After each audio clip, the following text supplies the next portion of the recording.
دولة الكويت الشقيقة والجالية المصرية كلها بترحب بحضرتك.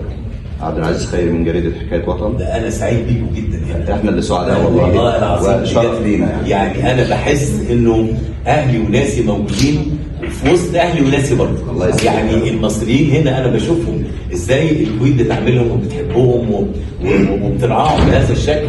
ربنا يا حبيبي أنتوا عشان ربنا راضي عنكم. انتوا هنا. احنا بنحب نشكر الاستاذ احمد الخالدي كمان انه اتاح لنا الفرصه ان نشوف حضرتك ربنا يخليك ونسمعك. شكرا جزيلا. يلا طيب استاذ هاني، الجميل بتاع حضرتك والفنان احمد سعد كانت اغنيه جميله ومبهجه. فهل في دويتو قادم ان شاء الله ويكون مع مين؟ والله يعني انا فكره الدويتو مش رافضها خالص، لكن مع مين بقى دي بتبقى حسب يعني التركيبه اللي جايه. يعني هل مثلا صوت انا بحب صوت رجالي، صوت حريمي، الموضوع ايه اللي هنغنيه؟ هي دي بتبقى النقطه المهمه بالنسبه لي. يعني مفيش مشروع قادم؟ يبقى في، لا مفيش مشروع لحد دلوقتي.